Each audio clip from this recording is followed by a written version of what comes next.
Happy graduation. Okay, happy graduation sa inyo lahat. Okay, mamaya tatalakayan ating tungkol dyan, no? Maraming reklamo tungkol sa graduation. Mga naniningil. Okay, okay. Dumako naman tayo doon sa pangalawang bahagi na ating programa, paring Nonong. Okay. Of course, kayo, partner, kasamang Henry, ngayon lang kayo na, pero may bago tayong yung portion, yung sa mga religious pagkain pangkaluluwa, no. So ito ay para sa lahat, no. Spiritual. Okay, ang pag-aaralan natin yung araw na to ay yung tungkol sa banal na espiritu. And John 14, 15 to 17. Basahin natin. Sandali. Baka nakalimutan natin si Grego, long distance pala, oh. Sige, pasok mo na. Wala sa buti na, remind mo, Neil. Long distance, baka sigilin tayo ni Grego. Okay, papasukin mo natin. Hello? Grego, pasensya ka na. Medyo, na-carried away ako ng programa. Ang dami kasi kami rito. Magandang hapon siya, Grego. Long time no here, pare. Medyo nagkaroon tayo ng konting problema rito at medyo nagkaroon tayo ng operation sa appendix. Ganun ba? Kaya pala bigla ka nawala. Tagal na wala. Oo, may just blackout sa Korea. Kumusta ka naman? Okay ka naman? Okay na ako. Wala tayong problema. Tumatawag mo sa December pa eh, pero hindi Oo. ko makontak. Aba, kailangan ba itanong natin sa, smart o ano? Hindi, dito eh, kasi Di bale, at least nagkausap tayo ngayon. Iano natin kung ano ba mga balita natin sa Centuria ngayon. Okay, maganda marami tayong balita rito sapagkat napag-alaman natin. Galing tayo sa isang tanggapan ng human rights. Ang illegal dito na mga DNP ay mas higit na nakararami sa mga legal. Sapagkat ang legal ko 100%, ang legal na nagtatrabaho rito ay 30% at 70% ang PNP. Aba, bakit wala yata tayong naririnig na ganyan sa ating pamahalaan? Ayun nga. Hindi sinasabi. Tapos tayo ay dumarating sa pangatlo tayo sa may pinakamataas na illegal na nagtatrabaho dito sa bansang Korea. Sapagkat dito na nangibabaw ay ang China, ang Vietnam, mga pangatlo ang Pilipinas. Pilipinas at nag-agawan silang dalawa, ang Pilipinas at saka Indonesia. Pangatlo tayo. Siya ba yan, hindi nyo ba na-report sa mga kinukulan dyan? Sa ating embassy, yung mga embahada? Well, hindi namin basta report pagkat marami na rin mga nakarating sa ating Philippine Embassy. Kaya lamang hindi natin alam, baka medyo pinapaliwala nila ang mga pangyayari ito. Kaya nga ang nangyayari sa atin dito, pag may mga gumagal dito ng mga TNT, talagang sa dami nila ay wala tayong magawa dahil sa hirap ng buhay sa Pilipinas. At narito, meron tayong mga panayin dito na isang kasamahan natin dito na kung iparating ang reaksyon nila kung bakit ayaw nilang magbalik pa sa ating pasang Pilipinas. Dahil sa mga bagay na ito. At ating mga panayin sa para malaman natin kung ano ang talagang Sige. kanya. Okay, Rogeran, pwede mo lang po. Ang pangalan ko si Bro Roger Mulo. Okay. Katapos sa iyo, bro, Roger, ano? Ano bang bakit ba, ikaw ba isa sa mga TNT riyan? Opo, isa po ako sa mga TNT rito na worker sa Korea. So, alam niyo naman ang mga risk ng mga TNT, di ba? Opo. So bakit kayo bakit ba kayo nahikayat pumunta riyan na nag-TNT kayo? Ano bang meron sa South Korea? Hindi po, bali ang karamihan po ng mga TNT rito na naging TNT, una po silang pumasok rito ay mga legal. Sa kabila po ng mga sitwasyon at sistema, sila ay gustuhan nilang maging isang illegal na worker dito sa bansang Korea dahil po sa kahirapan ng... Ibig sabihin, pumasok kayong legal, tapos tumakas na kayo. Nagtatago-tago na kayo dyan. yung contract, Aha. na po, Hindi na nagre-renew at hindi na umuwi. opo. So hindi ba ano bang kung mahuli kayo diyan ng otoridad, ano mangyayari? Kulong. So, kung sakasakali po mangyari yung mga ganung pagkakataon, sistema, madidetain po kami ng mga 1 buwan. Mhm. And then, uwi na po kami ng... Pilipinas. uwi po kami ng Pilipinas. I-deport kayo. So libre pamasahe. Hindi po, Sarili yung gastos. provide yun. Ganon. So kayo ba ay mas malaki ang kinikita pagka kayo mga TNT? Bali, kung tutusin po, konti lang din po ang diferensya Oo. sa rate ng legal at sa mga illegal po ay talagang konting diferensya lang po. So ano bang gusto niyo paratingin sa ating kinaukulan at paano natin kung kayo may kagustuhan na pumunta rin, paano natin masasawatayan? Medyo may kahirapan yata para sa ating gobyerno.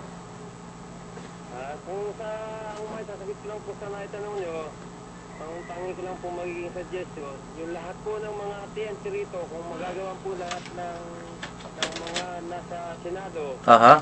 ating gusto, yung lahat ng mga TNT rito, magawa nila ng paraan upang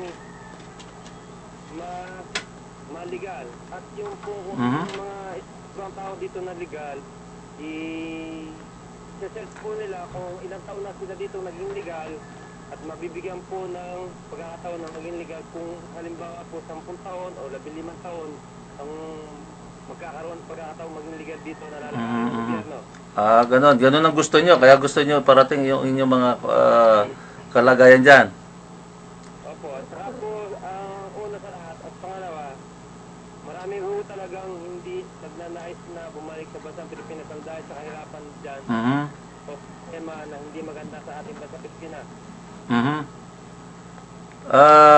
So dapat siguro magkaroon kayo ng initiative dyan, no? Kayo nandyan, paratingin nyo sa embahada kung ano yung mga concern nyo, di ba? Kaysa idaan natin sa media, dapat mayroon talagang legal, mayroon kayong formal na panawagan, usulat sa gobyerno kung ano yung gusto nyo mangyari, di ba? Nagawa niyo na po ba yon? So parang hindi pa po kami nakaka-step. Parang po plano sa mga bagay na yan. Meron na naman tayo mga organisasyon na pwedeng umasiste sa inyo, no? Na parang tama yung inyong mga hakba, no? Kasi alam mo, napakarami na ang problema natin sa mga OFW, milyon-milyon yan, no? So dapat kayo na rin siguro ang humakbang para makuha niyo yung gusto niyo mangyari diyan, di ba? Sa bagay na sinasabi niyo po at yung nasabi niyo marami ng organisasyon. Organisasyon na yung magkakaisa-isa. Lalapit kada ng Pilipinas dito sa bansang Korea at kung mabibigyan ng kapapara ng aming mga kahilingan ay lalong magiging maganda. Sige, at least dahil panawagan nyo rito, baka may nakakarinig sa atin ng mga kinaukulan na concerning dito, sana medyo magkaroon ng aksyon, no? Baka sakali tayo may nakikinig dito, no? So, hello? Wala na yata. Hello? Ay, narinig ba? Hello? So, yun lang, Grego. Hello? Hello? Hello? Nawala. Okay, tuloy tayo. Sige, baka naputol. Biglang nag-echo eh. Okay, tuloy tayo. Babasahin ko na itong ating Wala linya. nawala ang linya. Ang pangako tungkol sa Espiritu, naniniwala naman, siguro lahat tayo, naniniwala tayo sa Holy Spirit, di ba? Mas more, naniniwala din kayo sa bad spirit. Siyempre, di ba? Kung may good, may bad, di ba? Kaya meron tayong Holy Spirit o Banal na Spirit. Yan yung pangatlong persona ng Diyos. Yung bad spirit, yun si Satan. Okay. So ito, yung ating itong katauhan natin physical, no? Meron tayong ito anong component ito? Itong ating laman, di ba? So meron tong kaluluwa, Body, soul, and spirit. may spirit, no? Without that, wala yung isa doon, wala tayo. 3 in 1. Oh, 3 in 1 yan. Hindi kung wala yung isa, wala yung katawan, edi soul and spirit na lang. So, di ba? So, itong katawan lamang ito yung vehicle ng kaluluwa para ma-manifest yung gusto niyang gawin. Kasi ang espiritu, hindi niya magagawa sa mundo natin yung gusto niyang gawin, di ba? So, kinakailangan yung espiritu at yung kaluluwa, yung spirit naman, siya yung nagdidikta sa atin kung ano yung ating mga gagawin, di ba? So, ang pangako naman tungkol sa espiritu, sinasabi nga ito sa John 14, 15 hanggang 17, kung iniibig ninyo ako, tuparin ninyo ang aking mga utos. Dadalangin ako sa Ama at kay bibigyan niya ng isa pang patnubay na magiging kasama ninyo magpakailanman. So, yun yung espiritu. Ito ang espiritu ng katotohanan. Bakit espiritu ng katotohanan? Lagi may espiritu kasi may espiritu ng kasinungalingan, di ba? Na hindi matanggap ng sanlibutan sapagkat hindi niya nakikita ni nakikilala ng sanlibutan. Espiritu nga no?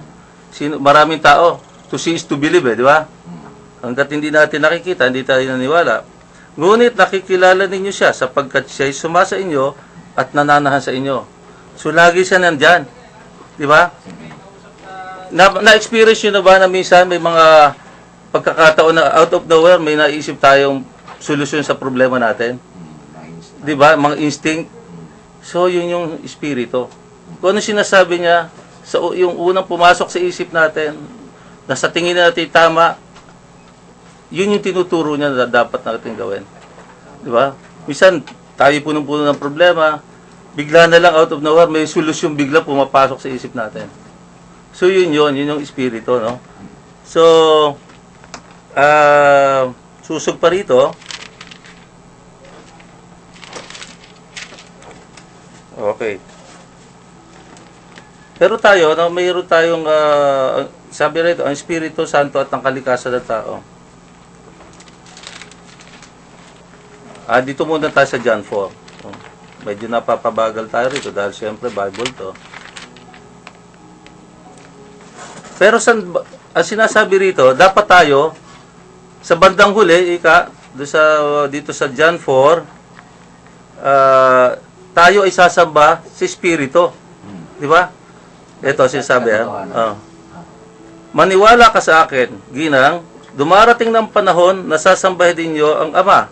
Hindi lamang sa bundok na ito o sa Jerusalem. Kasi nagpunta siya doon sa bundok na yon, no? May balon na yung Samaritana, na namit niya, makikiinom siya. So nagulat yung Samaritana, propeta ka ika, kasi nahulaan niya eh. Sabi niya wala siyang asawa pero nahulaan 5 asawa at hindi niya asawa yung So, yun yung Samaritana na nakausap niya at siya ang kausap niya. Hindi niyo okay. Dumarating panahon na sasambahin niyo ninyo ang Ama, hindi lamang sa bundok na ito o sa Jerusalem. Hindi niyo nakikilala ang inyong sinasamba, ngunit nakikilala namin ang aming sinasamba sapagkat ang kaligtasan ay galing sa mga Hudyo. Ngunit dumarating na ang panahon, ngayon na nga, na ang mga tunay na sumasamba sa Ama ay sasamba sa Kanya sa Espiritu at sa katotohanan. Sapagkat ito ang hinahanap ng Ama sa mga sumasamba sa Kanya. Ang Diyos sa Espiritu, kaya dapat siyang sambahin sa Espiritu at sa katotohanan. So, yun ang kaya hindi dapat tayo sumamba kung kani-kanino lang, di ba?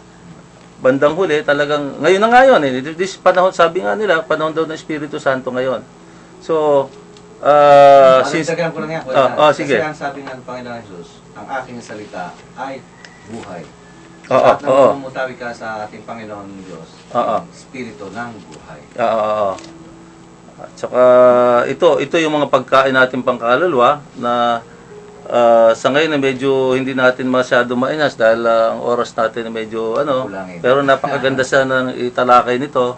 Pero siguro sa mga susunod na linggo, basta importante ang ating mga tagapakinig ay nakakapakinig ng salita ng Diyos, lalo na hindi nagsisimba at lalo na yung hindi nagbabasa ng Biblia. So ito po ang salita ng ating Panginoon.